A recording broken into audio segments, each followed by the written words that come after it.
Bon, mes petits smadgiens. Mais ma biche, qu'est-ce que c'est? Mais je ne sais pas. Alors, fais voir, c'est écrit quoi, là? Vincent Cuvelier, Guillaume Bianco. Il est super sympa, ce bouquin. Et dis donc, il sort le... Quel jour sommes-nous? Le 9, donc il sort le 10. C'est... Oh la vache, c'est un roman... Oh, dis donc, une bouteille. Ouais. Mais qu'est-ce que... Ah, pardon, attends. On y va. Et ben voilà, Guillaume Bianco, bonsoir. Salut Eric. Salut Guillaume, comment vas-tu? Bah écoute, ça va bien. Là, tu me prends un petit peu au dépourvu. Je suis en train de prendre l'apéro, il est 19h. On est à Aix, on est bien. On est bien, on est pas mal. Hein. Ah ouais. Moi, je dirais pas mal. Écoute, moi, j'ai le plaisir de te connaître depuis quelques temps déjà. Et en fait, le but du jeu, c'est de te faire connaître vis-à-vis de mes followers et puis plus, hein, si affinité. Bah ouais. Ça fait maintenant peut-être une bonne dizaine d'années que je connais ton œuvre. Et en parlant de ton œuvre, on va commencer par parler de tes origines. Tes origines, en fait, qu'est-ce qui t'a amené à la BD, etc. Ma première question, c'est quand je regarde ton parcours, j'ai remarqué que tu étais un spécialiste en arts martiaux. Spécialiste, non, c'est un bien grand mot. Merci monsieur. Merci. Non, spécialiste, non, j'ai pratiqué les arts martiaux quand j'étais plus jeune. Ouais. L'aïkido, la boxe chinoise, un peu de judo. Il en a résulté que je me suis pété la jambe. Ah merde. Ça, c'est parce que j'avais bu en même temps. C'est pas compatible. Ça peut l'être, la technique de l'homme ivre, effectivement. D'accord. Non, voilà, j'étais passionné par la philosophie orientale, plus que par le combat en lui-même, tu vois. Ouais. Mais t'es parti sur place, je crois, non? T'es allé à Shanghai? J'étais allé à Shanghai, ouais. je suis allé au Japon aussi pour pratiquer là-bas. Puis bon, après, je me suis orienté vers la BD et je suis revenu en France. C'était plus sage, plus tranquille. Bon, on était loin de la bande dessinée. Oui, mais après, tu sais, on est multiples et on se nourrit de plein de choses. Moi, je te dis, ouais. J'aime beaucoup la pensée orientale, donc le taoïsme, toutes ces choses-là. Ah ouais. Même la pensée de l'aïkido, c'est très...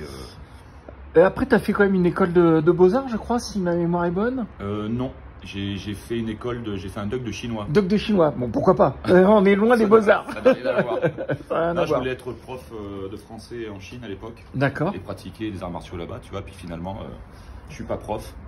Et je pratique pas les arts martiaux, je suis à Aix. Qu'est-ce qui t'a amené à la bande dessinée? Ben, la bande dessinée, comment te dire, c'est un média qui est formidable parce qu'avec un papier et un crayon, tu peux absolument tout raconter. C'est ce que je dis aux enfants quand je vais les rencontrer dans les écoles. Le cinéma, c'est génial, mais il faut des gros moyens, il faut des figurants, il faut des effets spéciaux, il faut des chefs opérateurs, il faut beaucoup d'argent pour entreprendre quelque chose, débloquer des fonds, etc. La BD, tu as besoin juste d'un petit stylo et d'une feuille de papier et ensuite un peu d'imagination, d'un tout petit peu de technique et tu peux raconter tout ce que tu veux, quoi. Ah, c'est immédiat. Tu peux dessiner des dragons, tu peux dessiner des sorcières, des choses, des décors incroyables qui coûteraient très cher au cinéma. Et donc moi j'ai commencé tout petit. Ce que je dis souvent aussi, c'est que un dessinateur de bande dessinée ou même un dessinateur, en fait, comment avez-vous commencé? Comme tout le monde, en fait. C'est notre première écriture, le dessin. Tout le monde sait dessiner avant d'écrire, c'est naturel. C'est ce que dit Alain Chabat dans une de ses interviews. Il dit lui-même que, effectivement, lui, il s'est jamais arrêté de dessiner, alors qu'il y a énormément d'enfants qui s'arrêtent. Ouais, tout à fait. Si on n'a pas un parent ou un copain qui nous dit « Pétard, tu dessines bien », généralement, on s'arrête, tu vois. Et moi, j'ai pas arrêté, quoi. T'as pas arrêté. Je continue à m'amuser. Mais t'es dans ton œuvre qui a été récompensée notamment en Pologne en 2008, si ma mémoire est bonne. Ouais. Comme très bonne mémoire. Comme auteur de l'année, je crois, ou meilleur album. Oui, c'était l'Institut français. L'Institut français qui t'avait récompensé. Voilà, le choix polonais. Je sais plus exactement les termes du truc. Ouais, je sais. J'avais effectivement, je m'étais penché sur le truc. Waouh. Ouais, Billy Brouillard avait une traduction là-bas, puis ils savaient gagner le prix, donc j'étais ravi. Je devais y aller une semaine et j'étais tombé gravement, vraiment très malade. Ouais. Et j'avais pas pu y aller, donc honorer le rendez-vous. Donc voilà, ils m'ont envoyé le prix. On peut dire que tu as une œuvre protéiforme parce que quand je regarde, tu vas de Ernest à Rebecca, qui est vraiment purement une œuvre pour jeunes enfants. Ouais, pour la famille. Pour la famille même. Et quand on voit ce que tu fais sur Billy Brouillard, la thématique est différente. D'ailleurs, à cet effet, dans une de mes chroniques, j'ai parlé de le Tim Burton français. Ah bah c'est sympa.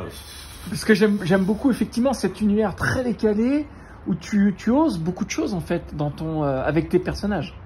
Oui, sur Billy Brouillard, tu parles de Billy Brouillard exclusivement. Oui, oui, Billy Brouillard, au départ, je voulais faire un livre de poèmes. Puis après, je vais changer d'avis, parce que je change tout le temps d'avis. J'ai voulu faire une bande dessinée sur cette thématique, parce que enfant, j'avais très peur de la mort et je trouvais que le sujet n'était pas abordé. C'est pas faux, ouais. Après, j'ai voulu faire des petits bestiaires façon 19e. Je voulais faire plein de petits livres, si tu veux, tu vois. J'arrivais pas à me décider. Et c'est Clotilde Vu, donc mon éditrice, et Barbara Canepa, qui à l'époque, donc c'était en 2008, ils m'ont dit, on va tout mettre dans le même bouquin.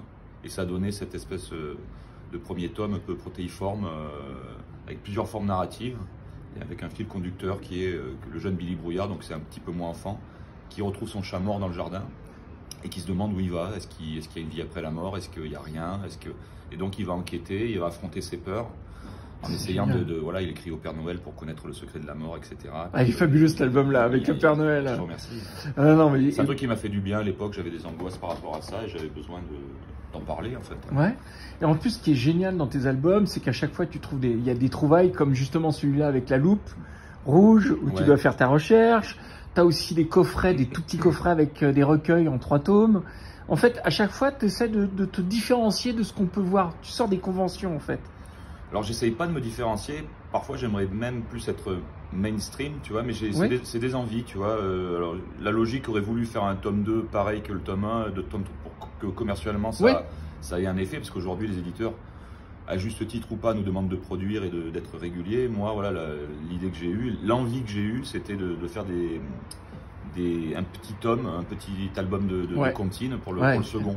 Tout à fait. Ce qui est commercialement pas très malin. Mais comme je te disais hors antenne, n'est-ce pas? Je pense qu'il faut fonctionner au plaisir et à l'envie, quoi. Si on réfléchit trop, après on s'enferme dans des trucs. Tu peux te perdre rapidement, en fait. Ouais, mais tu l'avais fait sur Billy Brouillard, hein. Tu as fait 3 tomes du même format, je crois, de mémoire. Oui, après alors c'est très compliqué parce que voilà, c'est très compliqué. Ça a l'air compliqué parce qu'il y a plusieurs formes narratives. Il y a les aventures de Billy Brouillard. Oui.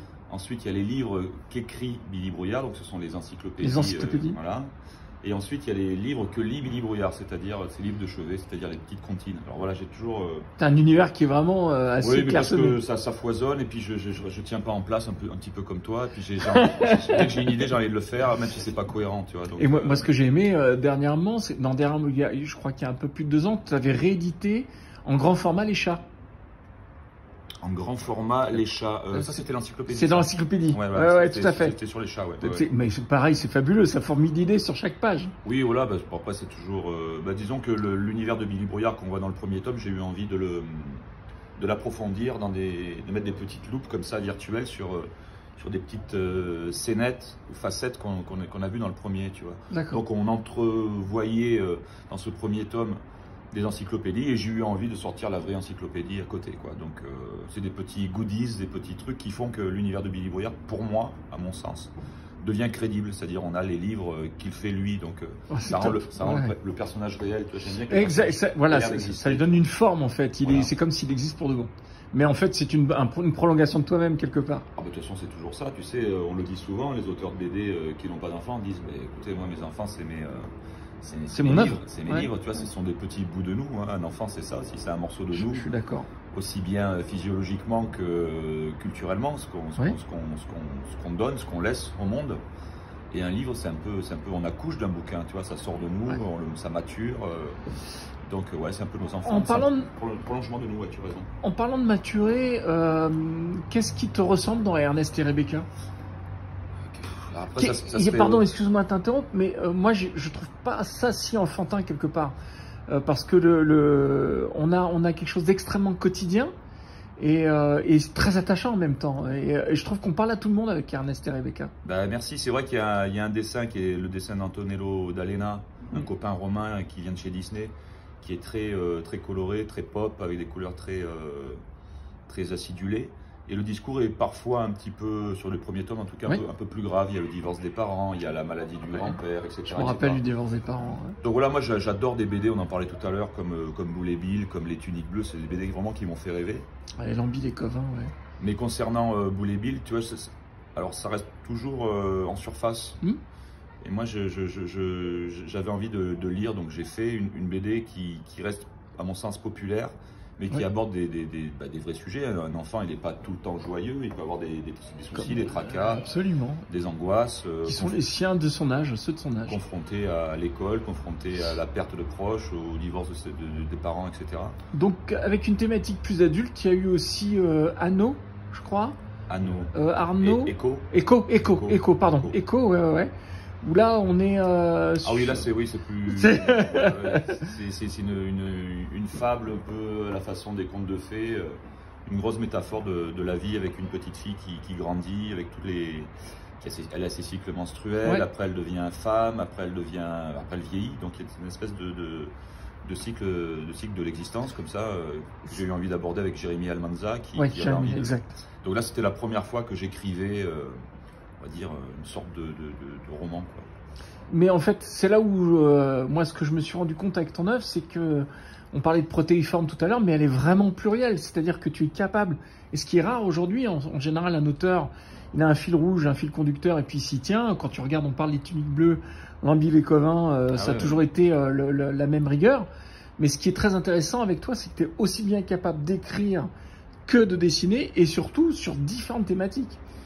Mais... Après, moi, j'ai toujours l'impression de raconter la même chose, mais alors moi, j'ai longtemps été frustré parce que je rêvais de faire comme Schultz, le papa de Snoopy, des Peanuts. C'est-à-dire toute sa vie, pendant 40 ans, tous les jours, il a fait un strip avec les mêmes personnages. Et c'est toujours nouveau, c'est toujours poétique, c'est toujours beau. Et je rêvais d'avoir une seule série comme ça et de faire ça toute ma vie, mais je ne tiens pas en place. Et je m'ennuie vite. Donc dès que je m'ennuie avec Billy Brouillard, j'ai besoin de faire autre chose. Dès que je m'ennuie avec Ernest et Rebecca, j'ai besoin de faire autre chose. Je tiens pas en place en fait. C'est ce qui fait aussi ta signature. Peut-être, ouais, ça, moi je m'en rends pas compte. J'ai toujours l'impression de débuter, tu sais. Mais j'aurais aimé moi n'avoir qu'une seule série. Tu vois. Ben voilà, mais t'en as plusieurs. C'est plus un complexe que. En parlant d'actualité, donc là, j'ai eu le plaisir de. Une cacahuète ou pas fais voir si une. Non, c'est pas une cacahuète, bordel. Elle est aux truffes. Voilà. Pardon. C'est des noix de cajou. Noix de cajou, pardon. Alors. Pardon.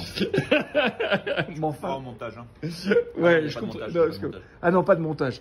On parlait d'actualité, donc là, on a le plaisir de voir ce superbe roman, on peut dire, avec tes illustrations.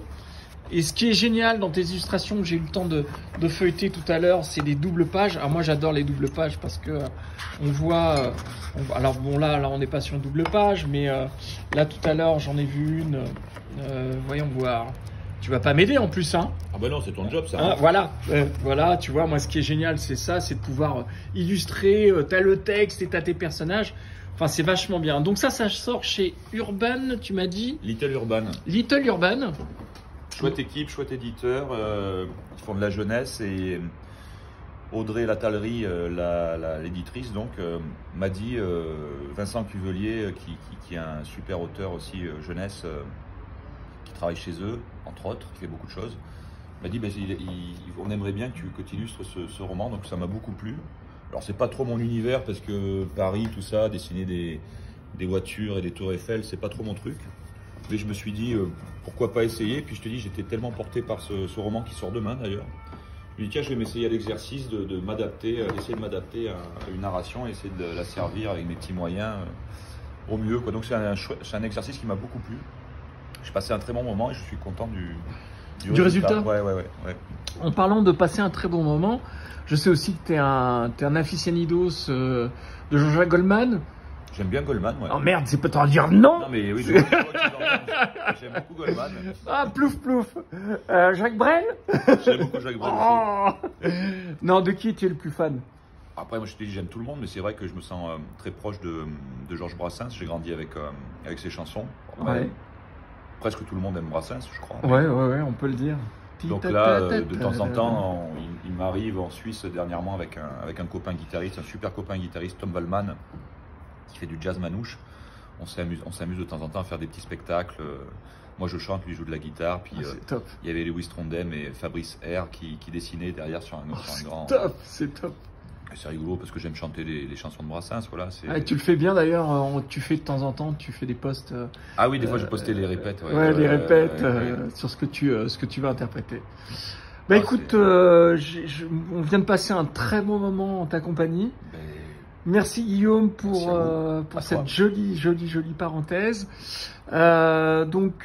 Prochainement Elisabeth. Il y a autre chose sous la besace à venir bientôt ou... Je fais plein de petites choses. Là, j'improvise des petits